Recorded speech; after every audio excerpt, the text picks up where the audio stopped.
Oke, Assalamualaikum warahmatullahi wabarakatuh.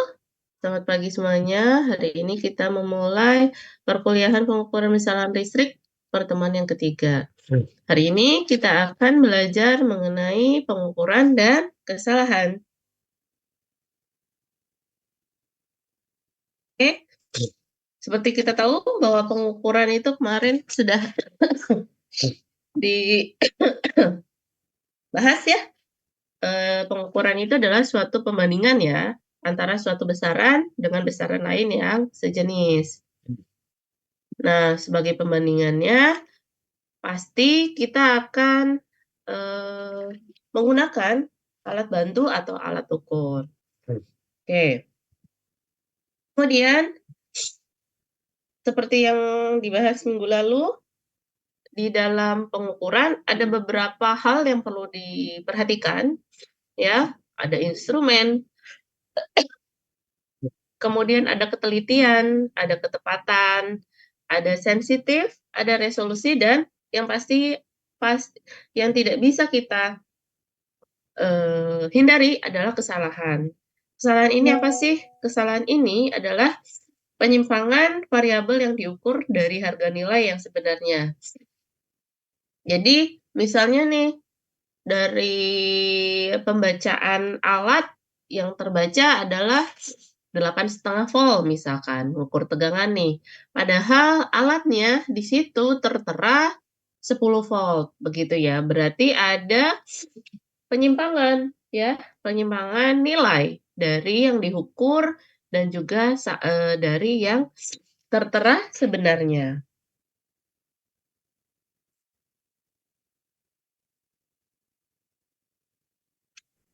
Oke, selanjutnya. Nah, ada beberapa kesalahan yang bisa kita bisa kita tolerir ya, bisa kita tolerir, terus ada beberapa hal yang bisa kemungkinan menyebabkan adanya kesalahan pembacaan tersebut.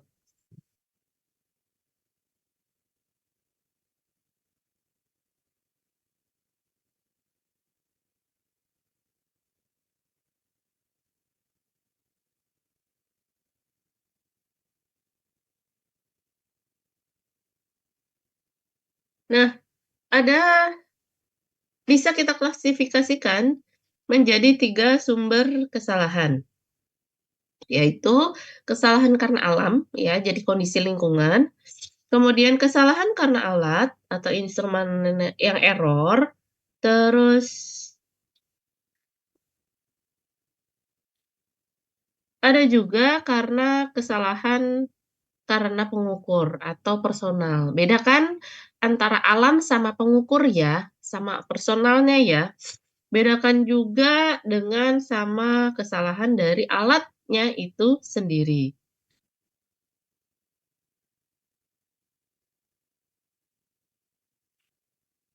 Oke.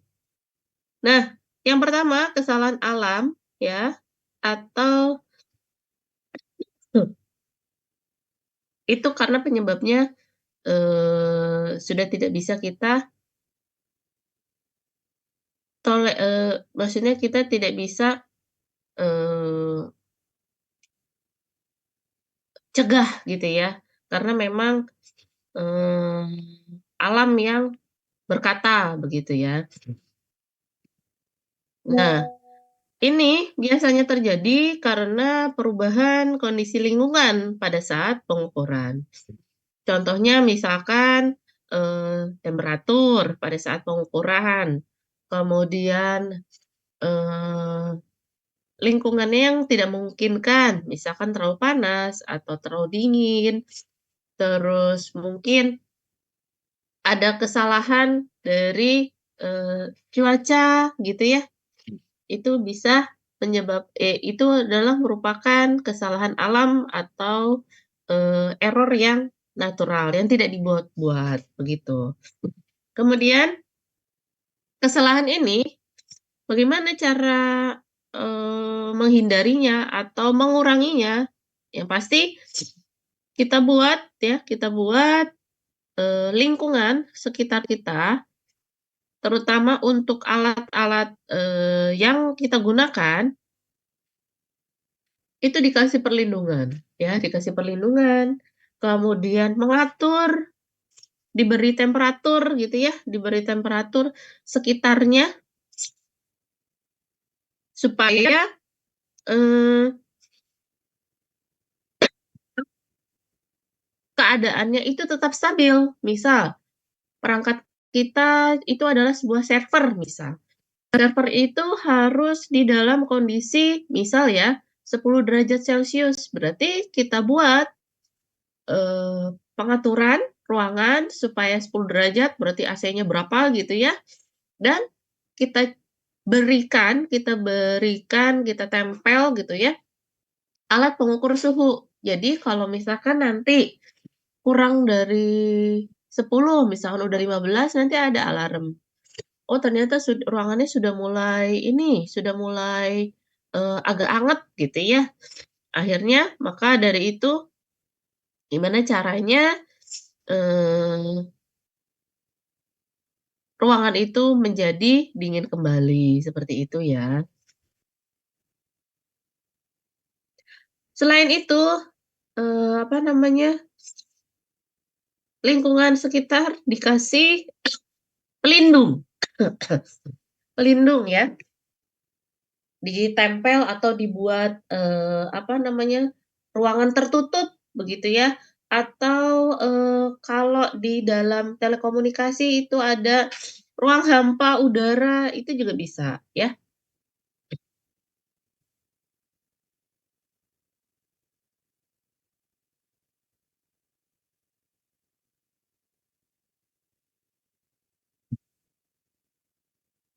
Kemudian selanjutnya kesalahan alat.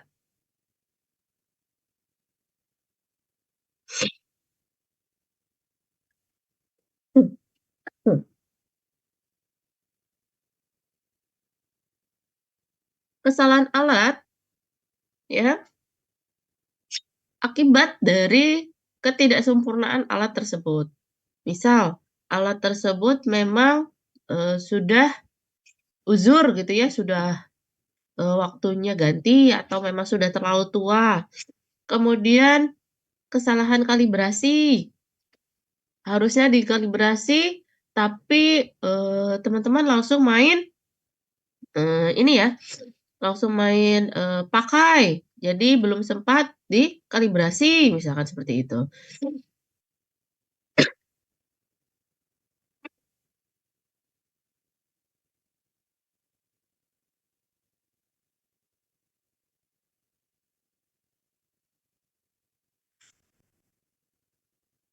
Kemudian kesalahan alat itu bisa terjadi juga karena pada saat, apa namanya, pada saat akan menggunakan, salah pemasangan ya. Jadi bisa saja, menimbulkan kesalahan pada saat membaca, seperti itu.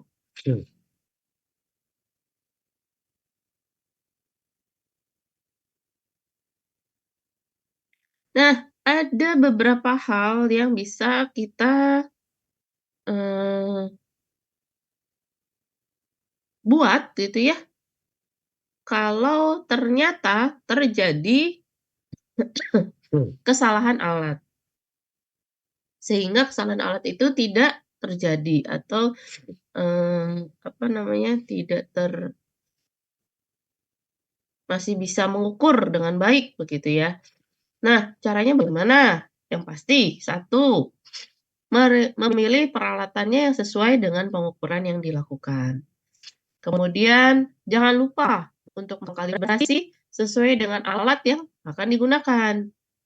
Dikoreksi dulu, dilihat dulu, ini beneran nggak sih si angka alatnya ini gitu ya? Apakah, alat ini baik-baik saja gitu kan?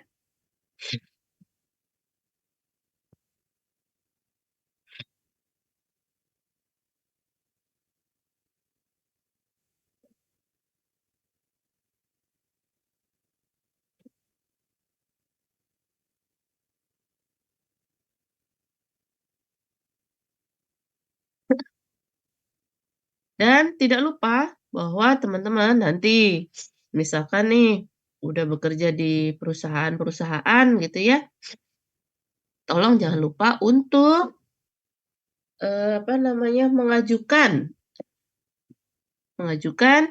kalibrasi terhadap alat ukur. Itu jangan lupa ya, karena, jangan sampai salah mengkalibrasi sehingga, alat ukurnya, tidak bisa memberikan hasil yang maksimal. Kemudian yang terakhir adalah kesalahan pengukur, ya. Kesalahan ini memang sering terjadi karena keterbatasan dari, manusianya, ya, manusianya. Jadi misalkan, salah lihat atau, eee, salah menaruh, itu bisa saja terjadi, atau kurang konsentrasi begitu ya, itu juga bisa. Mungkin kalau teman-teman sekarang, pasti bener kok gitu kan, berpikirnya seperti itu, tapi belum tentu juga ya, apa namanya, eee, itu adalah pasti benar gitu. Nah, tetap harus dilakukan secara berulang kali, sehingga, kesalahan dari personal itu bisa kita hindari dengan cara, satu, yang pasti adalah fokus ya, fokus. Kedua, teliti, tidak ceroboh, dan melakukan pengukuran yang berulang. Jadi nggak puas sama, pengukuran yang, sekali aja gitu, harus dipastikan bahwa, benar adanya nilainya, seperti itu.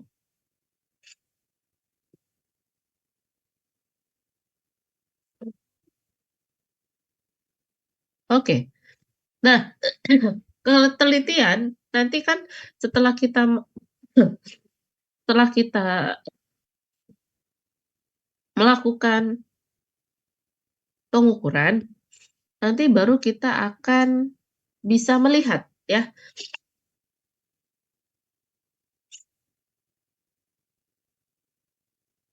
baru kita akan bisa melihat bagaimana hasil akhirnya.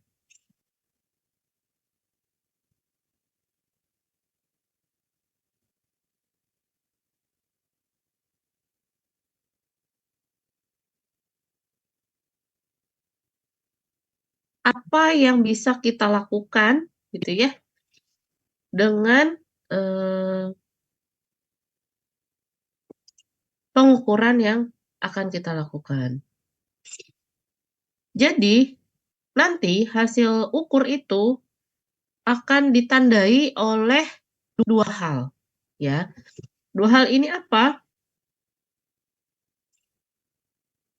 2 hal ini adalah, satu, kondisi alat ukur, ya. 2, operatornya, ya.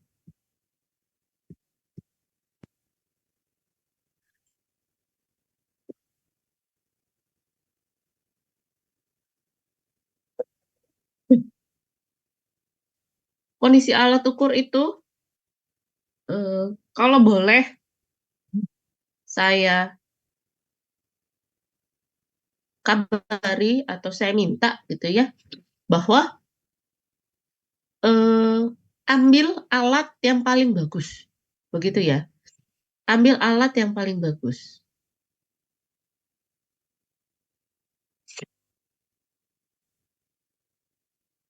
Kenapa? Biasanya yang paling bagus ini, eee, alatnya satu pasti memberikan nilai yang akurat ya, memberikan nilai yang akurat.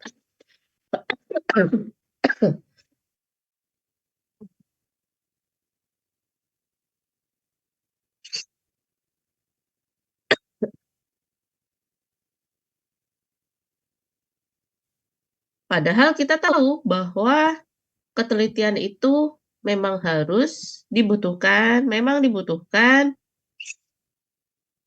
oleh kita pada saat pengukuran.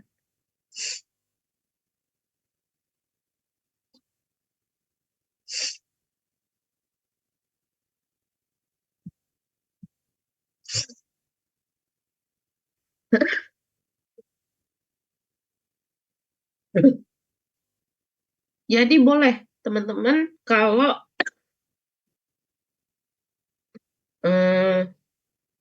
ingin gitu ya, pengukur, carilah alat yang paling bagus, begitu.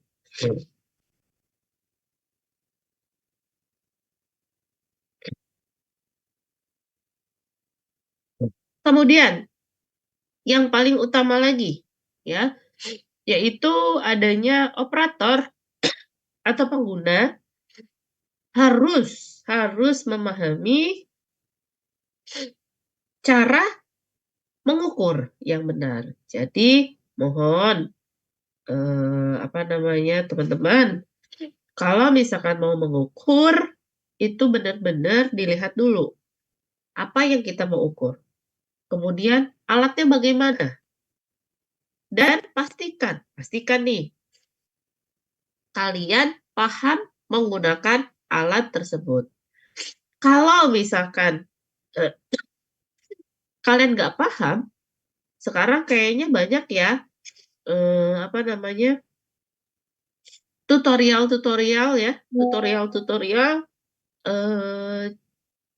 pada suatu alat di YouTube ya, di YouTube. Jadi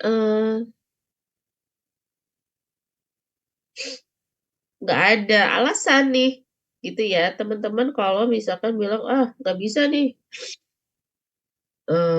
caranya atau mengukurnya.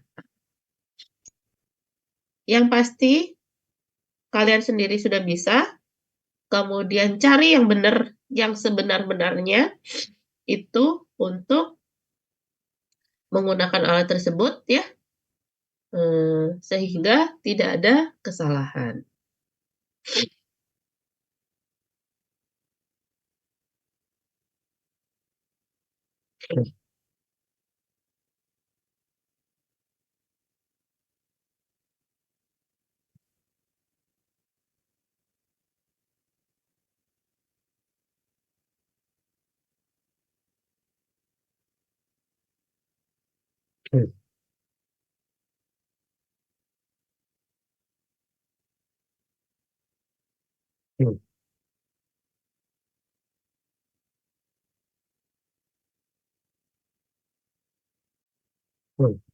Kemudian ketelitian ini apa sih? Nah, ketelitian ini adalah kedekatan pembacaan pengukuran dengan nilai yang diharapkan. Atau dia bisa kita bilang bahwa dia itu mendekati nilai yang kita inginkan ya. Misal panjangnya meja itu kira-kira itu 20 cm. Nah, ketika diukur ternyata beneran 20 cm. Nah, itu adalah ketelitian. Ketelitian sebenarnya ini bisa kita sebut dengan ketelitian nisbi. Contohnya bisa kalian lihat di layar ya. Misal ada tegangan tahanan sebesar 29 volt. Kalau misalkan benar tegangan itu 30 gitu ya, hitung ketelitian mutlak dan juga nisbi. Jadi mutlak itu 3 kurangi 29 dibagi 30, sedangkan nisbi 1 dikurangi ketelitian mutlak. Ya, jadi sebesar 0,97. Makin besar nilai ketelitian nisbi, maka makin baik pengukuran yang digunakan.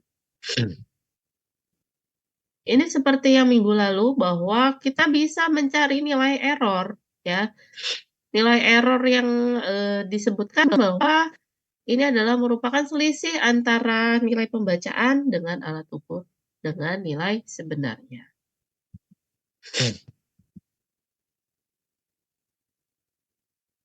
Kemudian ada nilai koreksi ya, ini seperti yang minggu lalu ya, bahwa koreksi ini adalah sama dengan minus error ya. Nah, untuk perangkat alat cermat atau alat presisi, ini adalah alat dengan kesalahan ukur 0,5%. Seperti yang kita tahu bahwa alat-alat ini kan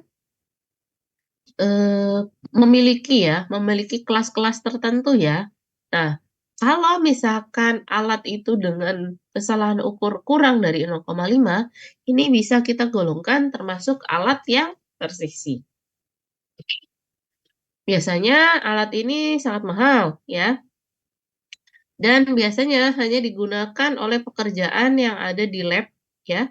Kemudian cara penggunaannya juga cukup rumit dan hanya bisa dioperasikan oleh laboran atau benar-benar teknisi yang paham betul dengan alat tersebut.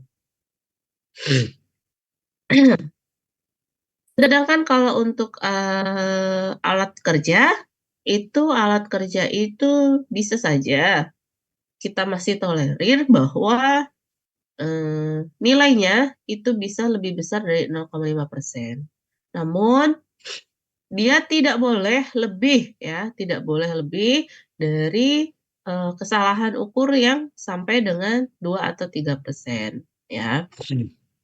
Sedangkan alat ukur kasar, biasanya alat ukur kasar itu kesalahan ukurnya kita bisa tolerir itu lebih besar dari 3% ya. Jadi hanya menunjukkan gitu ya, hanya memperlihatkan bahwa adanya aliran, bahwa adanya arus yang bergerak atau hanya sebuah indikator. Nah, itu adalah alat ukur kasar ya.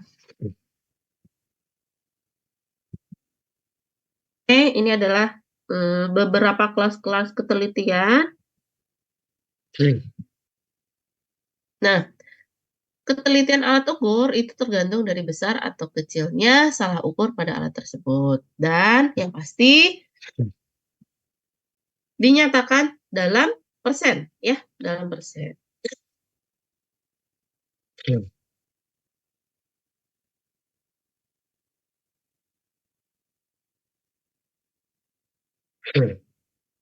Jika sebuah ampere misal nih, mengukur paling tinggi 5 ampere. Terus ampere meter tersebut memiliki kecermatan sampai 5%.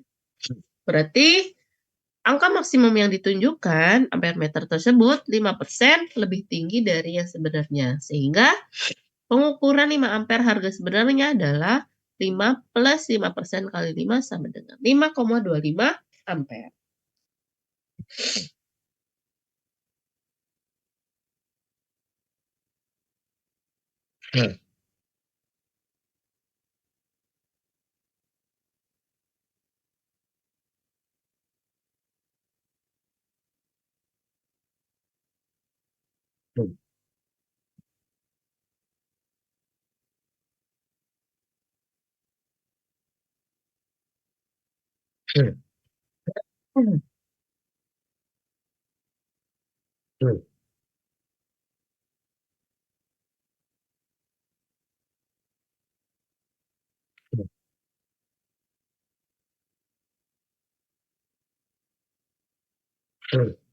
Kemudian, hasil ukur apabila kita lihat dari ketelitiannya, ya,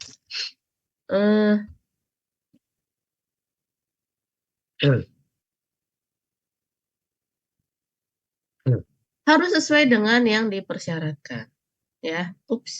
Kelebihan. Ketelitian alat ukur ini bisa berkurang, ya, disebabkan karena keseringan kita pakai, kemudian kesalahan penyimpanan, ya. terus keekonomisan alat ukur tersebut. Maka dari itu sebenarnya ya, apalagi kalau kita tahu bahwa alat ukur ini sering digunakan, biasanya maksimal itu 2 tahun ya, 2 tahun sudah cukup untuk pergantian, apa namanya, pergantian alat ya, supaya, pengukurannya masih baik. Kemudian operatornya, kitanya sendiri, mau ada alat baru atau tidak, bagaimanapun juga kita harus nih, harus, meng-upgrade skill kita ya, meng-upgrade skill kita untuk melihat atau memperhatikan atau belajar ya, terutama belajar ya, belajar menggunakan alat-alat perangkat yang mungkin saja nanti akan sering kita gunakan. Mungkin bukan sekarang, mungkin, minggu depan, atau mungkin bulan depan, atau juga mungkin tahun depan, gitu ya.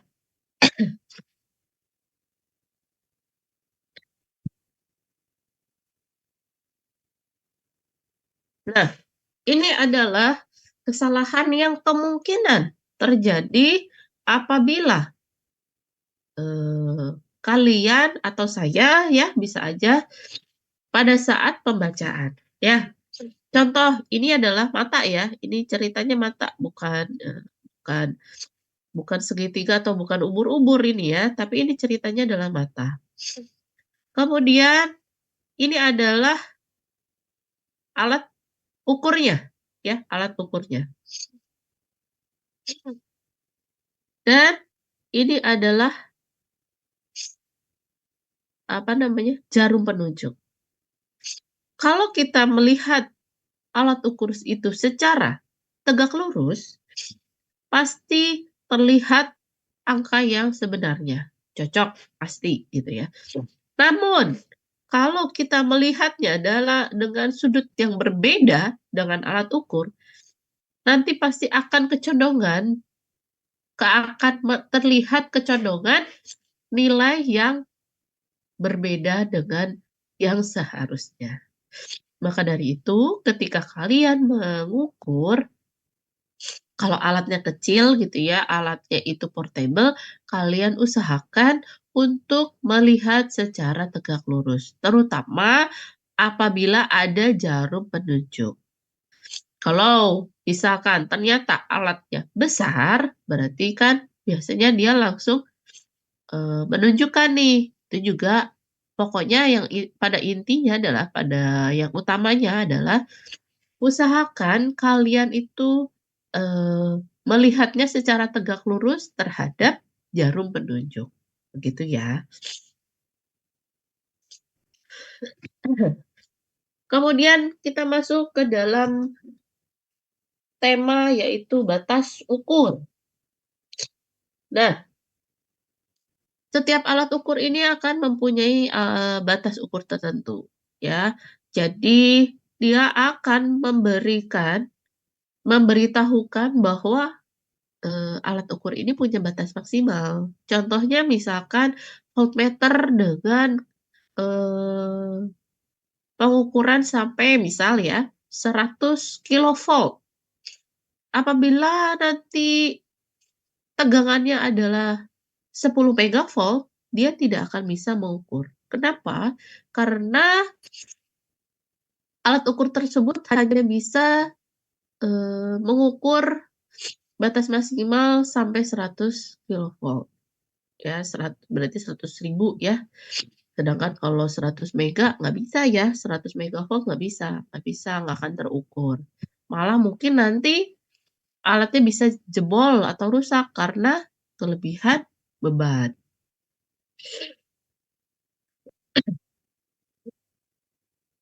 Oke.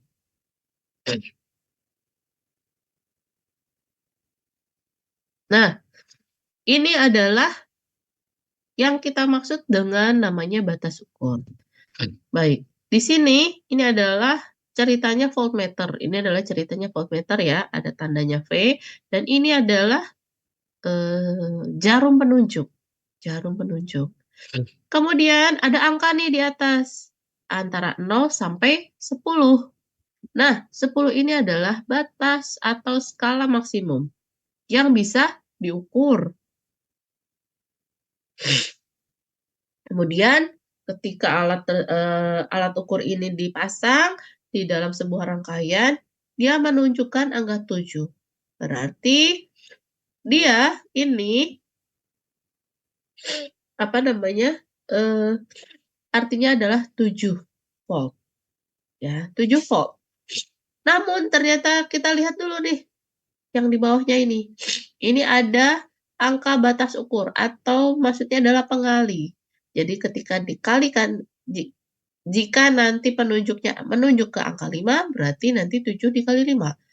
Sehingga voltasenya adalah sebesar 35 volt. Lalu bagaimana kalau misalkan ditaruh di 10? Berarti 7 dikalikan 10. Berarti sekitar 70 volt.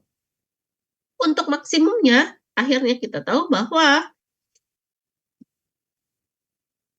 alat ini bisa mengukur sampai batas maksimum adalah 15 dikalikan 10, yaitu 150 volt. Ya. Kemudian ada kalanya kita itu hanya bisa mengira-ngira atau menerah. Ya. Menerah adalah mengkalibrasi dalam upaya membandingkan alat ukur dengan alat ukur yang lain yang lebih teliti. Nah, perbandingan itu harus dilakukan dengan batas ukur yang sama, ya. Untuk mengkalibrasi sebuah alat bisa dilakukan secara berkala. Ada 2 cara, yaitu dengan cara potensiometer atau dengan cara pembandingan. Nah, yang paling aman ini adalah pembandingan ya. Jadi alat kita dibawa ke laboratorium yang benar-benar khusus untuk mengkalibrasi sebuah alat. Sehingga pasti ya, pasti. Ini adalah beberapa besaran yang berhubungan dengan kelistrikan. Minggu lalu juga kita sudah bahas ya. Ada standar ampere, standar resistansi, tegangan, kapasitansi, induktansi, dan ada yang namanya kemagnetan dan juga temperatur yang seperti minggu lalu. Ya. Kemudian pengukuran itu harus bersifat sensitif ya. Nah, kemarin baru kita kasih tahu nih pengertiannya. Ternyata sensitivitas itu memiliki satuan. Ya, hati-hati ya. Sensitivitas itu memiliki satuan yaitu milimeter per mikroampere. Ya. Kemudian ada yang namanya resolusi, adalah pertambahan terkecil dari besaran yang diukur, ya, yang bisa terlihat atau terdeteksi secara pasti. Misal, sebuah voltmeter mempunyai skala seragam yang terbagi atas 100 bagian. Skala penuhnya 200 volt, 1/100 ya. Maka diskriminasi atau resolusi alat ukur ini adalah 1/100 dari 2 volt. Artinya adalah 0,02.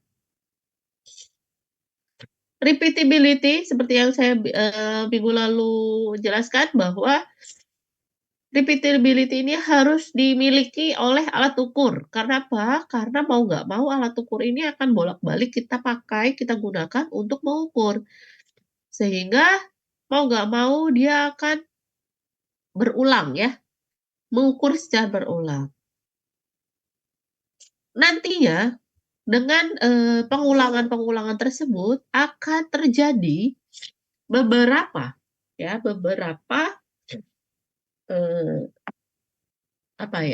akibat ya dari pengukuran tersebut. Salah satunya adalah fluktuasi medan listrik ya. Jadi pengukuran berulang ini bisa mengakibatkan adanya fluktuasi medan di alat tersebut. Nah, sehingga untuk mencegahnya bagaimana? Mencegahnya mau nggak mau alat tersebut harus dipasang pelindung. Kemudian ada yang namanya getaran mekanis, ya, getaran mekanis.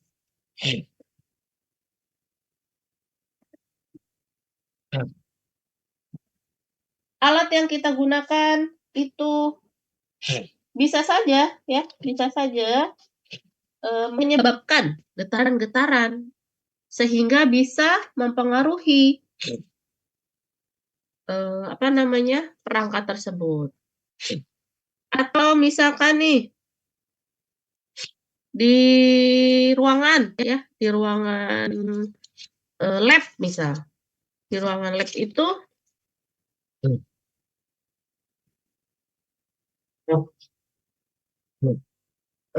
kalau kita lewat itu ada yang goyang, begitu ya, berasa goyang, ya mau nggak mau harus diredam supaya getarannya tidak terlalu mempengaruhi terhadap alat ukur. Kemudian ada yang namanya perubahan suhu, ya. Ya, perubahan suhu tadi saya sudah sebutkan. Caranya bagaimana? Caranya adalah dengan memberikan kontrol suhu, ya, kontrol suhu pada ruangan tersebut. Jadi dikontrol harus sedingin apa gitu ya si temperaturnya. Terus kalau misalkan kan nggak mungkin ya kita tungguin ya ruangan tersebut ya. Jadi kalau misalkan ruangannya ternyata suhunya turun, apa yang harus kita lakukan? Atau kita dapat apa alarm apa seperti itu, gitu ya.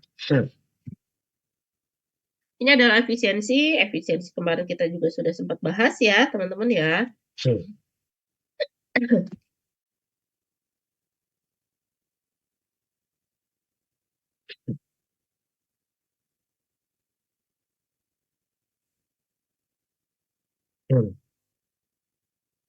Oke.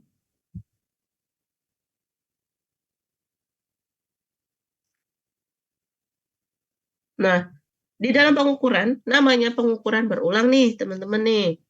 Pasti nanti kalian akan menemukan yang namanya statistik. Namanya pengukuran berulang berarti nanti akan ada yang namanya probabilitas atau kemungkinan-kemungkinan ya. Jadi nanti gampang nih untuk apa namanya? Untuk pengukuran ini ya, untuk pengukuran berulang nanti akan disangkut pautkan dengan yang namanya probabilitas ya. Sama statistik. Jadi kira-kira nih, statistik itu apa sih? Statistik itu ya contohnya ya, salah satu contohnya adalah ya rata-rata itu gitu ya. Dari 10 kali pengukuran, nilainya kan pasti berbeda-beda nih. Kalaupun misalkan sama, ya nanti baru dari misalkan paling banyak 5 nih, 5 kali pengukuran. Dari 5 kali pengukuran itu bagaimana? Apa yang terjadi? Nah, seperti itu, gitu ya. Nilainya apakah tetap stabil? Ataukah nilainya berubah-berubah? Atau bagaimana? Ya, seperti itu. Jadi, yang gampang-gampang aja statistiknya.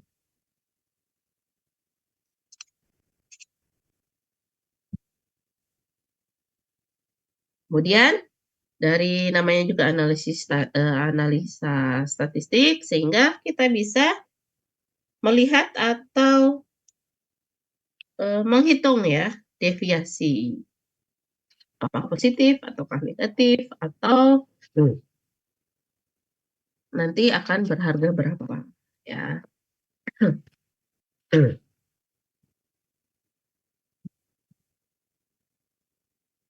Oke. Hal-hal yang penting yang harus diperhatikan pada saat pengukuran listrik. Ya, saya nggak bosan-bosan nih. Mudah-mudahan teman-teman juga nggak bosan ngedengerin saya ngoceh tentang penggunaan perangkat. Ya, tentang penggunaan perangkat. Cara mengukur harus benar, ya yang pasti.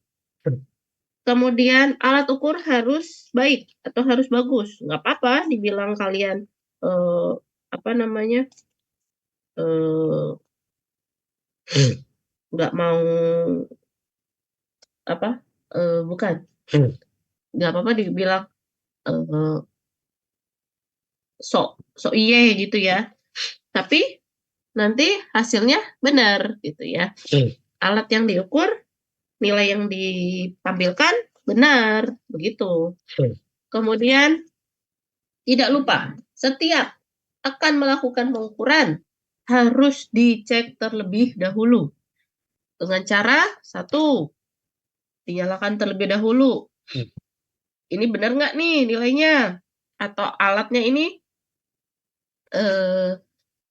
apa namanya, alatnya benar nggak nih? Gitu ya. Terus, dikalibrasi secara manual. Ya, teman-teman harus sudah bisa mengkalibrasi secara manual.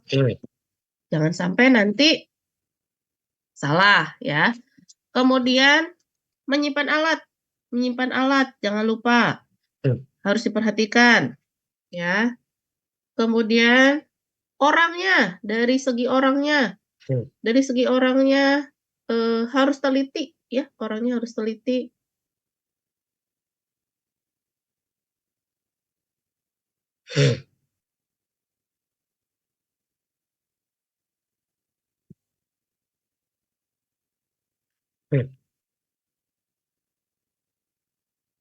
Dan yang terakhir adalah lingkungan.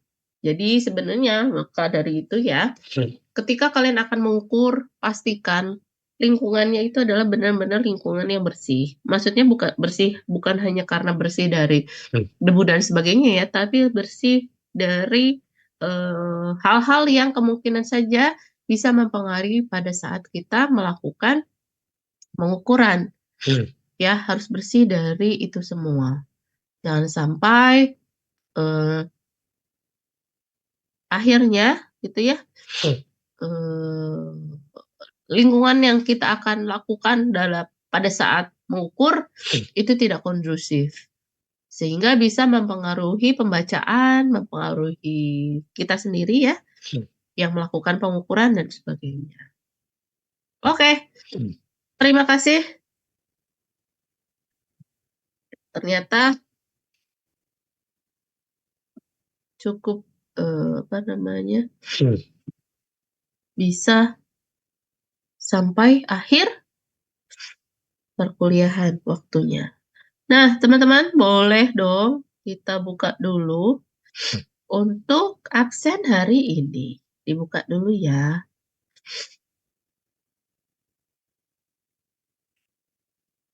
Kucingnya boleh dibawa dong, privat tadi. Nemenin sebagai semangat. Kucing saya juga lagi tidur nih di belakang saya.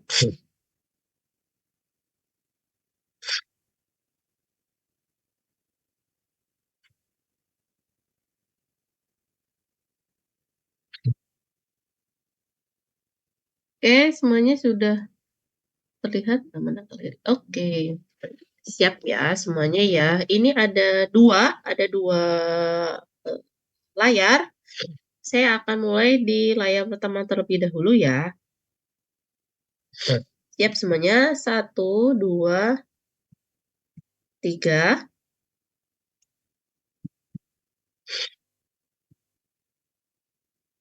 Oke, saya lanjut ke slide berikutnya. Siap semuanya. 1, 2, 3. Oke. Terima kasih ya teman-teman sudah hadir pada hari ini. Sehat selalu buat teman-teman